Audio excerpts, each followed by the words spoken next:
বন্ধুরা আবারও চলে আসছি অংশীদারি কারবারের আরো একটি 2 নম্বরের গুরুত্বপূর্ণ অঙ্ক নিয়ে। এখানে দেখো অঙ্কটার টাইপটা একটু আলাদা, কিন্তু আগের অঙ্কটার মতো অ্যাপ্রোচ বা রুলটা সেমই থাকবে। তো অঙ্কটা কি বলছে আগে সেটা ভালো করে দেখো। এখানে অঙ্কটা বলছে 3 ব্যক্তির মূলধনের অনুপাত 4:7:9। তাহলে দেখো আগের অঙ্কে আমরা গোল্ডেন রুলটা কি শিখেছিলাম, যে মূলধনের অনুপাত সমানই লভ্যাংশের অনুপাত। তাহলে এখানে দেখো 3 ব্যক্তির মূলধনের অনুপাত দেওয়া আছে, 3 ব্যক্তির মূলধনের অনুপাত 4:7:9। তাহলে মূলধনের অনুপাত সমানই লভ্যাংশের অনুপাত। তাহলে আমরা এখানে বলতে পারি 3 ব্যক্তির লভ্যাংশের অনুপাত কত হবে, 4:7:9ই হবে। এবারে দেখো কি বলছে, প্রথম ব্যক্তির লাভ তৃতীয় ব্যক্তির লাভের তুলনায় 100 টাকা কম। তাহলে এখানে লাভের সম্পর্ক দেওয়া আছে কার কার, প্রথম ব্যক্তির লাভের পরিমাণ তৃতীয় ব্যক্তির লাভের তুলনায় 100 টাকা কম, মানে প্রথম ব্যক্তির লাভ তৃতীয় ব্যক্তির লাভ থেকে 100 টাকা কম হবে। তারপরে কি বলছে, দ্বিতীয় ব্যক্তির লাভের পরিমাণ কত। তাহলে চাইছে কত, দ্বিতীয় ব্যক্তির লাভের পরিমাণটা আমাকে বের করতে বলছে। তাহলে এখানে লাভের সম্পর্ক দেওয়া আছে আর দ্বিতীয় ব্যক্তির লাভের পরিমাণ বের করতে বলছে। তাহলে মূলধনের অনুপাত দেওয়া আছে, তাহলে মূলধনের অনুপাতই সমান আমরা জানি লভ্যাংশের অনুপাত। এটাই আমাদের গোল্ডেন রুল ছিল, এটা অবশ্যই ভালো করে খেয়াল করবে এই রুলটা। তাহলে মূলধনের অনুপাত যদি 4:7:9 হয়, তাই আমি সেখান দিয়ে লিখতে পারি 3 বন্ধুর লভ্যাংশের অনুপাতও 4:7:9। তাহলে দেখো এখানে ফার্স্ট আমি লিখে নেব, তিন বন্ধুর মূলধনের তিন বন্ধুর লভ্যাংশের অনুপাত,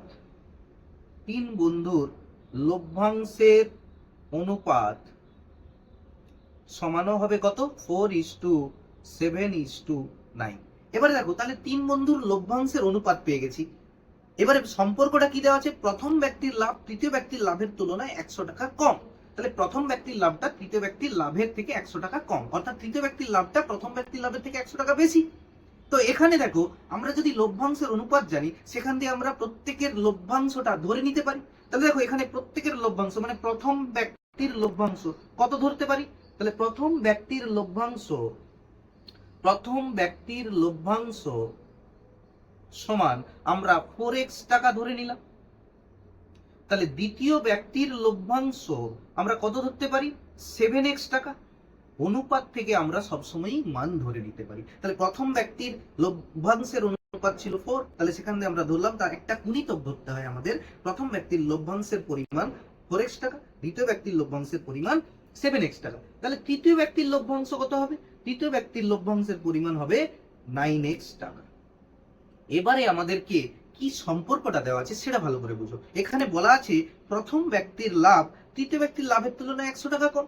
তাহলে প্রথম ব্যক্তির লাভ 100 টাকা কম কার থেকে, তৃতীয় ব্যক্তির লাভের থেকে। তাহলে আমরা এখানে প্রত্যেকের লাভ তো আলাদা করে বের করে নিয়েছি, এক্স ধরে নিয়েছি। তাহলে দেখো এখানে আমি তৃতীয় ব্যক্তির লাভ 9x টাকা আর প্রথম ব্যক্তির লাভ কত, 4x টাকা। তাহলে অবশ্যই 9x টা 4x এর থেকে কম, 9x টা 4x এর থেকে বেশি। কত বেশি, 100 বেশি। তাহলে আমরা এখান থেকেই তো শর্তটা পাবো। কি শর্ত পাবো এখান থেকে, যে আমাদের শর্তটা হবে যে 9x তৃতীয় ব্যক্তির লাভ যেটা প্রথম ব্যক্তির লাভের তুলনায় 100 টাকা বেশি। তাহলে 9x হবে 4x এর থেকে 100 টাকা বেশি, এটাই আমাদের শর্ত। তাহলে 9x - 4x সমান কত, 100। এটা আমাদের সমীকরণ চলে এলো। তাহলে এই সমীকরণ থেকে এবারে x এর মান খুব সহজে বের করে আমরা কি করতে পারবো, দ্বিতীয় ব্যক্তির লাভ বের করতে পারবো। তাহলে দেখো এখানে 9x - 4x সমান 100, এটা আমাদের সমীকরণ দাঁড়িয়ে গেল। তাহলে 9x - 4x সমান কত, 9x - 4x সমান 5x সমান এপাশে কত, 100। এবারে দেখো তাহলে x এর মান বের করতে হবে। তাহলে x সমান কত, 100, আর এই 5টা পাশে গেলে কত হয়ে যাবে, ডিভাইড বাই 5, কারণ এপাশে গুণ আকারে ছিল, ওপাশে গেলে ভাগ হয়ে গেল। তাহলে কত হয়ে যাবে, 5 কাটাকাটি করো, 5 20 100। তাহলে x এর মান কত পেলাম, 20। x এর মান কত পেলাম, 20। তাহলে x সমান আমরা 20 বের করে নিতে পারলাম। আমাকে চাইছে কি, দেখো অঙ্কটা ভালো করে পড়ো, কি চাইছে, যে দ্বিতীয় ব্যক্তির লাভের পরিমাণ কত। তাহলে দেখো x ধরে তো আমরা বের করে রেখেছি দ্বিতীয় ব্যক্তির লাভ কত, 7x টাকা। তাহলে x ধরে আমরা বের করে রেখেছি দ্বিতীয় ব্যক্তির লাভ 7x টাকা। তাহলে আমরা তো এখানে x এর মানও বের করে নিয়েছি, অতএব তাহলে দ্বিতীয় ব্যক্তির লাভ কত হবে, তাহলে দ্বিতীয় ব্যক্তির লাভ সমান কত, 7x টাকা।